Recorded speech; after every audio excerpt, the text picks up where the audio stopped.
Bonjour tout le monde, j'espère que vous allez bien, vous êtes en très bonne santé. Aujourd'hui, on va aborder le sujet des mesures. Alors, on va commencer par comment on peut lire l'heure, puis on va passer à la masse.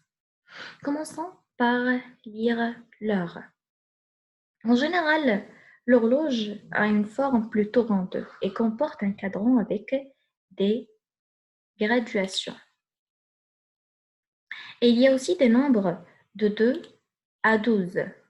Bien entendu, pour pouvoir lire l'heure, il manque aussi quelque chose. Ce sont les aiguilles. En général, nous avons une petite aiguille, ici, elle est bleue, et une grande aiguille, la verte. Ces deux aiguilles semblent immobiles, ne bougent pas, mais en réalité, ils bougent bien sûr. Intéressons-nous d'abord à la petite aiguille bleue. C'est la plus facile à lire, et celle qui indique les heures. Là, il est 8 heures. Si je la mets ici, par exemple, il est 11 heures, et ainsi de suite. Et pour lire l'heure avec plus de précision, nous avons besoin de la deuxième aiguille, verte. C'est elle qui va nous indiquer les minutes. On va commencer d'abord par apprendre à lire 4 positions importantes de la grande aiguille. Alors, d'abord, lorsque la grande aiguille est sur le 12, on dit que c'est l'heure pile. Par exemple, ici, on dit, lorsque la grande aiguille est sur, la petite aiguille, pardon, est sur le 8, c'est 8 heures pile. On dit donc, il est 8 heures pile ou bien 8 heures exactes. Si on a le petit aiguille et sur le 11, pardon, on dit donc c'est 11 heures pile ou bien 11 heures exactes. Passons maintenant à la deuxième position importante de la grande aiguille, c'est lorsqu'elle est sur le 3. Par exemple, comme ça. Alors, on dit donc qu'il est 8 heures et quart. 8 heures et quart. Parce qu'en partant du 12, la grande aiguille, il y aura parcouru un quart de tour. On pourrait dire aussi, il est 8h15. Je vais vous expliquer pourquoi. Sur cette horloge, je peux afficher les minutes, les graduations des minutes en vert.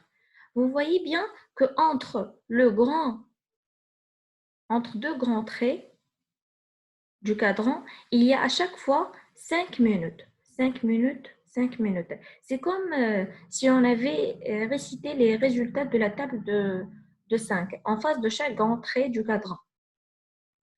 5, 10, 15, 20, 25, 30, 35 et ainsi de suite. Alors, je vais maintenant avancer mon horloge jusqu'à la troisième position importante.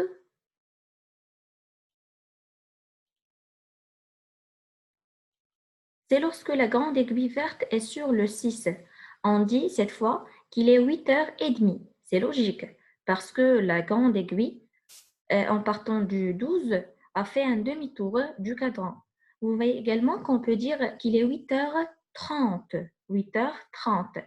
Si tu regardes l'aiguille bleue, tu vois qu'elle est parcourue la moitié du chemin entre le 8 et le 9. C'est également logique puisque depuis 8 heures pile, c'est écoulé 30 minutes, car une heure, c'est 60 minutes. Continuons à avancer notre grande aiguille sur la quatrième position importante et sur le 9. On dit ici qu'il est 9 heures moins quart. 9 heures moins quart. Et en effet, il nous reste plus qu'un quart d'heure avant qu'il soit 9 heures. Tu vois aussi que l'aiguille bleue est plus près du 9 que de 8. On peut dire aussi qu'il est 9 heures moins 15. 9 heures moins 15 ou bien 8 heures et 45 minutes. 8 heures et 45 minutes. Revenons maintenant à 8 heures pile.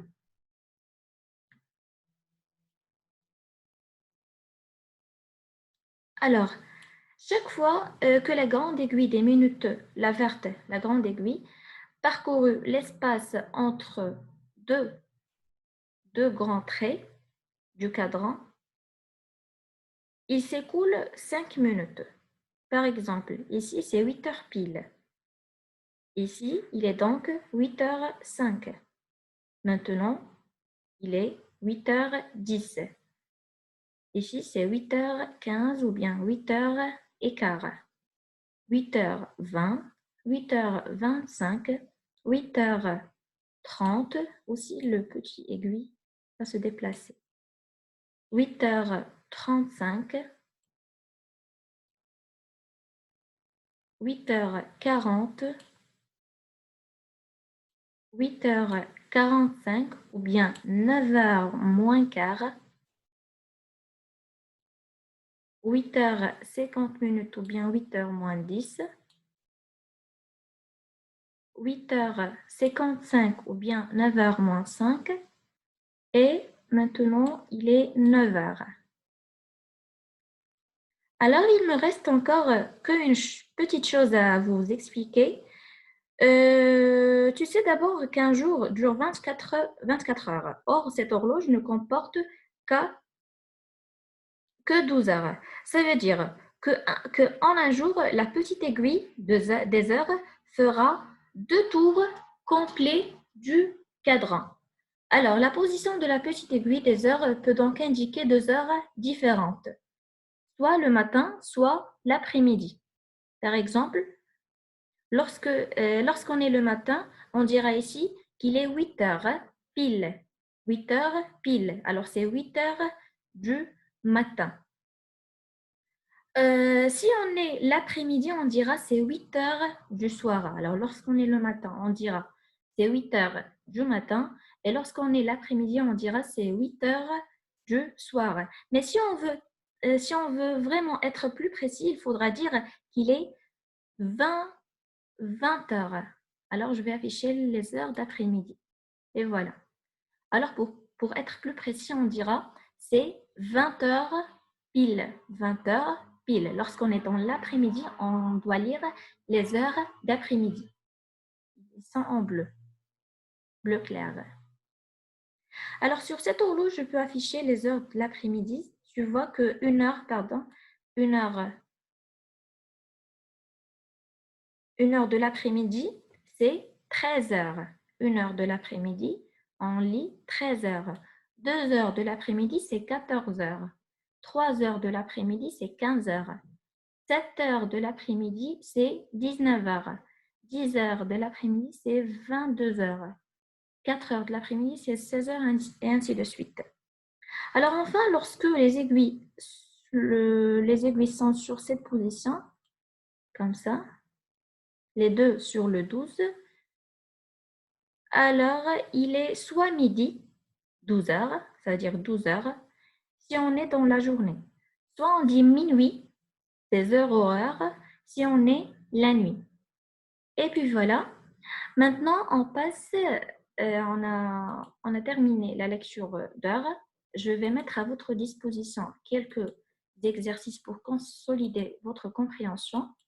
Et passons directement à la lecture de masse et comment je peux comparer les masses, comment je peux lire les masses et ainsi de suite. Alors, avant de commencer, je vais expliquer c'est quoi une masse. La masse d'un objet, c'est la quantité de matière qui le constitue. Pour bien mesurer le poids d'un objet, on peut utiliser soit le gramme, soit le kilogramme. Soit le gramme, soit le kilogramme. Alors, vous avez devant les yeux des masses marquées. Qu'est-ce que ça veut dire des masses marquées? Les masses marquées, on les utilise pour mesurer le poids d'un objet dans une balance. Par exemple, la masse de cette masse marquée, c'est 1 kg. Alors, la masse est déjà marquée sur ici. Alors, c'est 1 kg, 500 grammes, 200 grammes, 100 grammes, et ainsi de suite.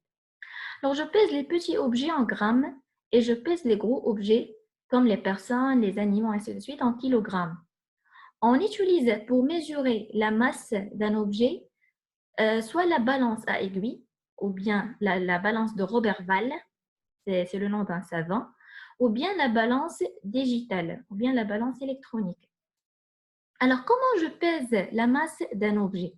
Par exemple, on a ici, dans cette balance, le pain, et on a des masses marquées. Alors, ces masses se placent sur l'un des plateaux. Alors, par exemple, on a ici placé ces masses ici. L'objet à peser se trouvant sur l'autre plateau. Quand les deux plateaux sont équilibrés, ils sont sur le même niveau, on peut alors lire la masse de l'objet. Comment? En additionnant les différentes masses marquées. Par exemple, ici on a 10, une masse de 10, une masse de 10 grammes, une masse de 1 gramme et une masse de 1 gramme. Alors, je dois additionner ces masses pour savoir le poids de ce pain. Alors, par exemple, on a ici 10, plus 10 c'est 20, 20 plus 1 c'est 21, 21 plus 1 c'est 22. Alors, on lit la masse de ce pain. Alors, la masse de ce pain c'est 22 grammes. Comme on peut également comparer la masse de deux objets en observant les deux plateaux, les plateaux de balance, par exemple.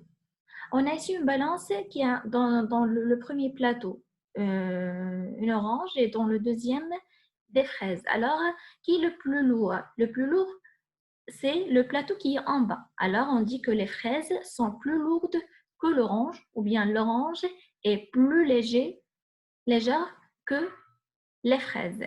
Passons au deuxième exemple. Alors, on doit comparer l'ananas et la pomme. Alors, l'ananas, il est en bas. Alors, on dit que la pomme est plus légère que l'ananas ou bien l'ananas est plus lourde que la pomme. On a ici les deux plateaux se trouvent sur le même niveau. Ils sont équilibrés. Alors, 1 kg est égal à 1 kg ou bien 1 kg est égal à 1000 grammes. On a déjà vu cette règle en classe. Alors, et puis voilà, j'ai mis encore des exercices de masse à votre disposition pour bien consolider vos connaissances. Et puis voilà, je vous remercie pour votre attention et je vous laisse. À demain.